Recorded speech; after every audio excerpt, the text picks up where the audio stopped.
Hello, everybody. Welcome to another week of Living a Full Life podcast. I am your host again, Dr. Enrico Dolcecore. We are going through the neurodevelopmental series that we started from birth all the way up to 25 years old of the brain developing. And as a parent, how we can navigate all of these milestones and these times of our children's development in the best way possible so that we can be the most encouraging and most influential people in their life that sets them up for success in physical, mental, and emotional well-being.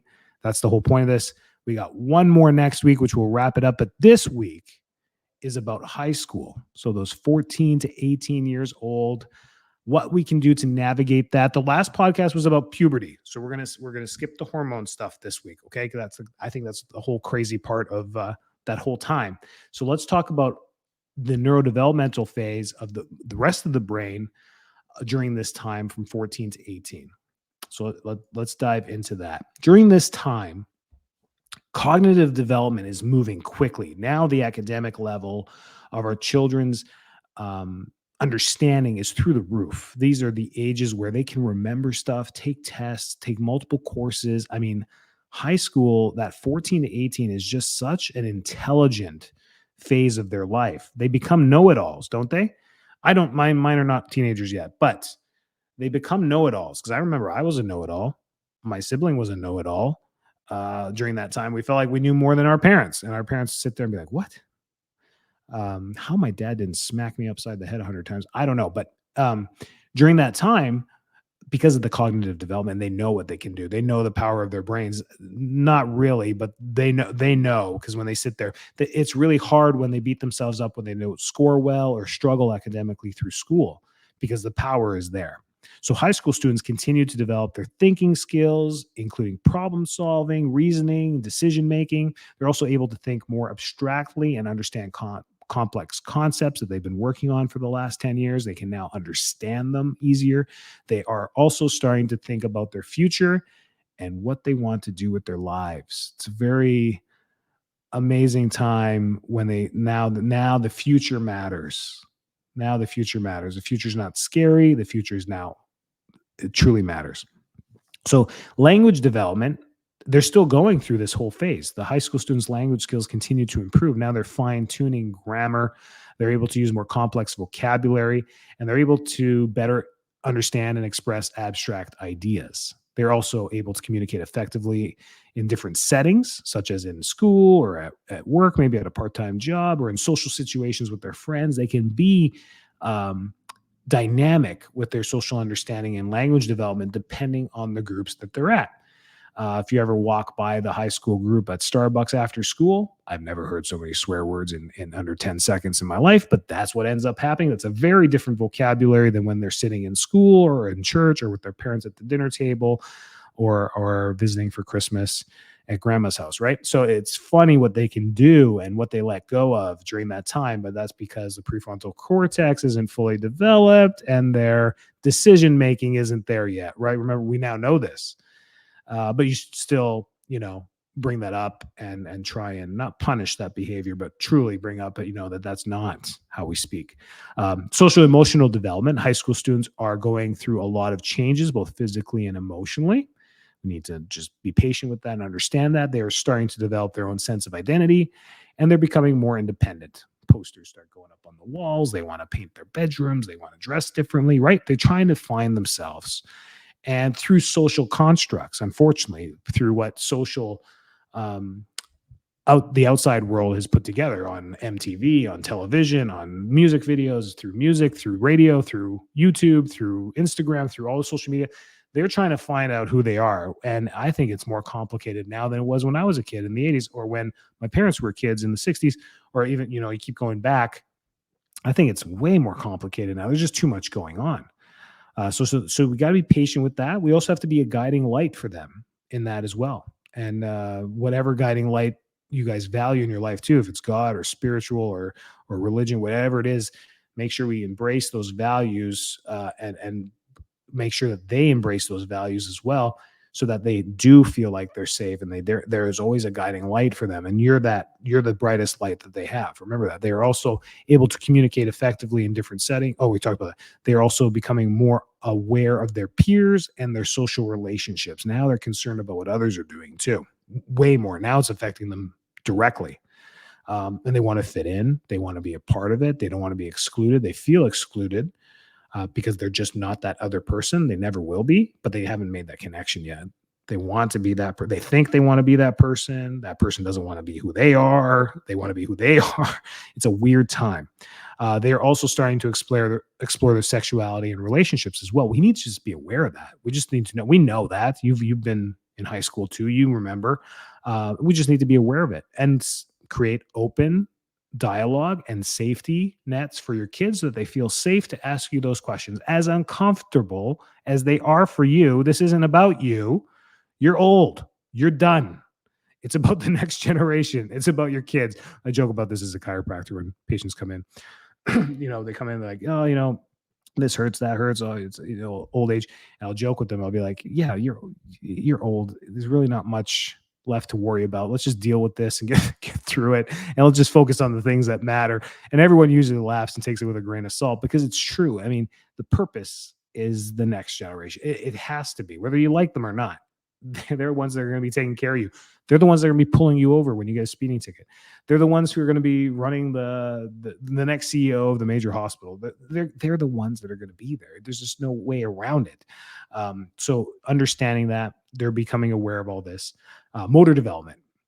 This is like a fine tune. High school students are still growing, developing physically.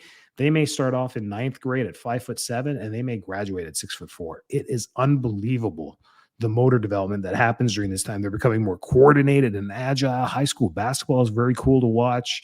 High school sports are cool. I mean, these kids are super agile. They just don't have the muscle mass yet. That comes in later through the finishing of hormone development. We'll talk about that in the next phase. And they participate in more. They want to participate in more challenging activities. They want to feel challenged. They're getting comfortable with their bodies. They're moving them. Facilitate that as a parent. That's all you can do, is just encourage it, facilitate it, and let them guide their way. Whatever sport it is they want to do, try your best to make it happen. Some of these are unbelievably expensive. I don't know if you guys ever play hockey or anything like that. Unbelievable what it costs to keep your kids in school. So do your best. I mean, not everyone has money growing on trees in their backyard. I get it. But trying to facilitate as best as you can, martial arts, whatever it may be. That's your job, is to facilitate it. They're also starting to develop their own personal styles and interests. Didn't have to tell you that. You observed that quite well, right? But it's important to know who you are. It's important to find who you are too. So these things should be supported. I know you're listening to all my podcasts. You're like, dude, I have to support everything. I'm like, yes, you do have to support everything. You have to create a safety net. Please create the safety nets. The problems we run into in society is because so many humans don't have safety nets. They never did. Or the safety nets were so pathetic, your kids end up in jail. Come on, people. So here are some specific examples of milestones for high school kids. Be able to solve problems that require multiple steps and complex thinking. I mean, their courses are tough, like algebra, geometry, trigonometry. They're understanding these concepts, which are abstract. Think critically and creatively. They use language effectively to express themselves and to communicate with others. And they understand and manage their emotions. As much as you disagree with that last one, they do understand and they do feel like they are managing their emotions. They can keep quiet. Sometimes you'll ask them how they're doing. They're like, fine, okay right now. Seems like attitude, but really they're figuring out how to manage those emotions. And in that moment, they're just calming down. That's a very adult thing to do. Okay. You don't have to reward them with a lollipop. That's not going to go well. They're not 6 years old anymore, right? Maybe with a burrito. I don't know, whatever. Form and maintain healthy relationships with their peers and adults. They're doing that. How they can, you put them into a part-time job, or how quickly they can adapt as a server or whatever it is that they're working, and then take on these adult tasks and then go out and execute them so well. I mean, you got to give these kids credit. They're able to do whatever we are able to do. It's a cool time. And again, we want to help them participate in physical activities that are challenging but still safe. We have to worry about safety because they're making those that they want to jump off the side of the garage, right? They want to see how high they can jump or how far they can jump, and they forget about gravity that they learned in geometry and trigonometry that they learned in math class. They forget about those things and they think they're invincible or yada yada yada. So we have to just make sure we teach them to be safe, that they understand the parameters of not hurting themselves. And then they make informed decisions about their future. Now they're making decisions, whether it's the courses that they're going to be taking in college, or whether they're moving on to this, whether it's trades, whether they're getting into work, whatever it is, they're starting to formulate their futures. And your job is to what? Facilitate and support. That's always what we're there to do. This series is about neurodevelopment in your children. It wasn't called Parenting 101. And there's a reason for that. I'm not here to teach you how to parent your kids. I'm here to help you understand how neurodevelopment works within your kids so that you can take your parenting style and understand and apply it however way you want to raise your children and discipline them and structure them and motivate them. That is unique to you. That's what makes it so unique. But if we all understand neurodevelopment, then we're going to raise wonderful, blossoming children and human beings. That's it, no matter which way or what we feel our natural values are. So you can impose whatever you feel on that. But as long as you understand that you're imposing into a neurodynamic complex created by something bigger than you, I think we're good. You're gonna do just fine. But if you feel you're bigger than what designed the human body, well, you're missing the whole boat. So here are some additional things that maybe we can do as parents to help during this high school phase. Provide them with opportunities to learn and explore. Again, facilitate what you're noticing them find interest in and help them to learn and explore more of that. Now, with the digital age, this is where this is a useful tool. Now they may want ebooks or YouTube videos about coding, computers, programming, trading, day trading, finance, whatever it may be. You can help facilitate that, especially if you're in the industry or if you're doing that stuff. Me in the healthcare field, maybe I can help facilitate things about healthcare, medicine, natural healing, whatever it may be, because I do that for a living.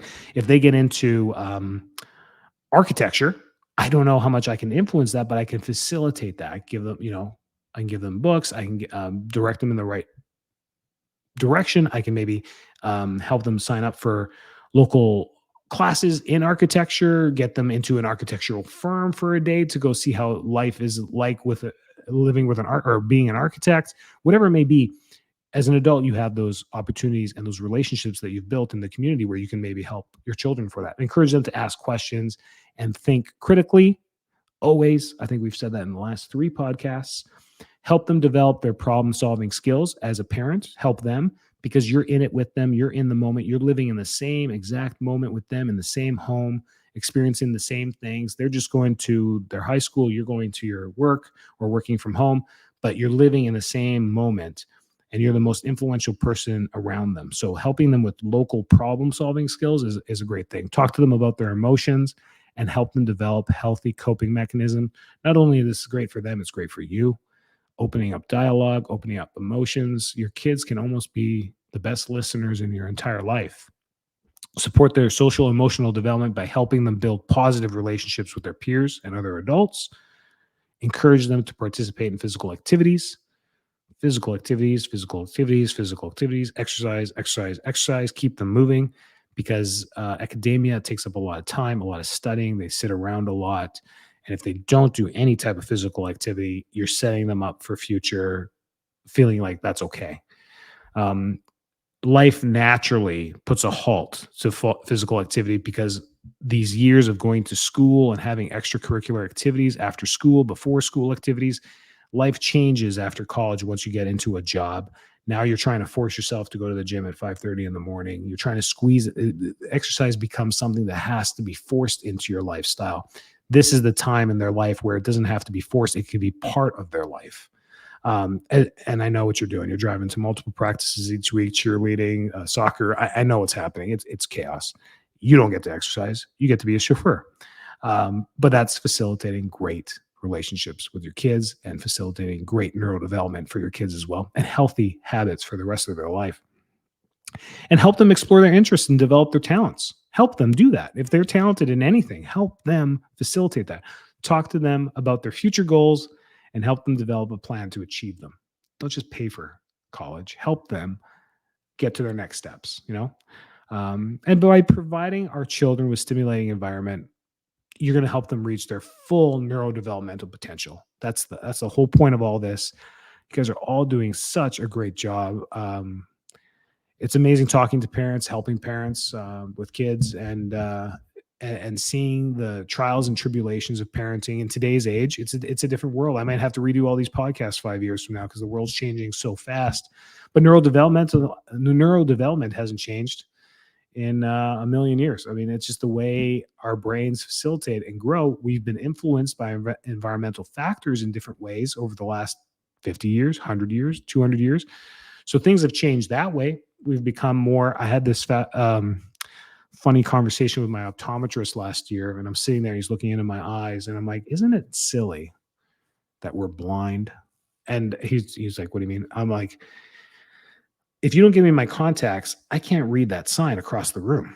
And when I'm driving, I can't see, like, it's fuzzy down the road. Like if a deer if an animal comes out, I don't know what animal it is. I'm just lucky that I can see the shape of it. So maybe I'll stop. And I'm trying to be funny with him. And he's like, I'm like, isn't it silly? Humans do that. Imagine if other animals lost a sense or an attribute like that, they would go extinct. He's like, yeah, that's the cool thing about humans is we can change our entire environment. And he just stopped talking. I was like, well, is there more to this thought? Like, that's it? You're done with that? Like, we can change our environment. So I understand that's what makes us human. That's what makes us cool. That's what makes us the top of the food chain. I get it. You don't have to tell me this, Doc. I know, but adaptively losing our abilities, do you feel like that's a good evolutionary thing that's happening? Because I'm going to tell you right now, our eyesight wasn't this bad 200 years ago because all those people died because they couldn't survive. I mean, they couldn't see. That's the way it works. I mean, now, yes, we can adapt and we can live with assistance. But 500 years ago, if you were deaf or blind, somebody would have snuck up behind you and shanked you. You wouldn't even hear them coming. So that's just the world if you know anything about history, that's just the way it was. So I don't understand that concept. It's just weird. Vitality versus mechanism. When people start to think mechanically that the body is some type of machine rather than vitalistically, where the body is this encompassing mechanism that, that surpasses our intelligence and works innately. Just these systems cannot be replicated in a lab. The hormonal cascade still cannot be replicated in a lab. What we do is we synthetically take a hormone at the very end of its stage that we understand, and we synthetically put that into the body, not knowing that the entire cascade of how that hormone is synthesized in the body is the way it's supposed to work. So when we inject something bypassing that entire cascade, we've missed the whole point. We wonder why hormone, I'm just using hormones as an example, therapy doesn't work for everybody, or they have massive side effects. It's because they're not going through the proper cascade. One example. How did we get here? Weren't we talking about raising healthy kids? There you go. That you guys are doing a great job when it comes to raising your kids. The point with my optometrist was that you got to surround yourself with your village. And there's tons of people out there that think a lot like you. There's no one out there that thinks identically like you. And you got to remember that. And just because someone doesn't think identically like you doesn't mean you shouldn't like them. You should put your village with people who think generally like you. Because the people who don't think generally like you are crazy. They're nuts, right? I just don't understand it. The guy comes in last week. He's like, I take 4 Tylenols every day. I'm like, Don, what are you talking about? You're hurting? I've been taking care of you for a year and a half. He's like, yeah. Been doing that for the last 5 years. You take 4 Tylenol every day, Don? Why? It's like, my knees hurt. Both of them replaced, by the way. And Don, you can't do that. Like, your liver, you're going to run into big issues. Like, you cannot do this. He's like, what? You cannot do that. Just take Tylenol if it's really bad, or if you need to get to sleep, or if you need to get through something. Don't just take it to avoid pain. Then we started working on his knees. He didn't tell me about his knees because he had replacements a few years ago, both of them. So he's like, there's nothing you can do for me. I'm RoboCop in my knees. I got titanium. I'm like, oh no, there's tendons and muscles that we can still work on. We started working on them, could barely touch him. He was in so much, the muscles were in so much pain. We stretched him out. We did all this. It took about 3-4 weeks. He's like, I can sit and stand. I got no pain. I'm not taking Tylenol anymore. I'm like, thank goodness for your liver, my man. Jeez, it was helping him with back pain the whole time, like back and neck pain. Coming in regularly just to get adjusted because he was functional. He's feeling great through chiropractic care. I'm like, you got to tell me about your knees. Okay, tell me about everything except anything that requires you to remove your underwear. Don't tell me about that. But other than that, tell me about what's going on. I can help you with that. So that was kind of cool. You guys are legends that are walking the earth and saints. I'm telling you this as parents, you're doing such a wonderful job. Tune in next week one more time for the conclusion of this neuro. I've had a lot of fun doing this. And then that's going to be one full year of this podcast. And then we want to switch it up a little bit, make it more exciting, get some rock and roll music in here. I don't know, whatever we need to get this pumped up and turn season 2 into something really fun. So share your ideas. Anyone you want to talk to, we can probably get them through people that we know in the health field. We can get them on the show and start talking to them. That'd be fun. If you know anyone cool that wants to be on the show, we could talk and dive into their expertise too. That'd be great. Fantastic. Have a great week. Stay well, stay healthy. Take care.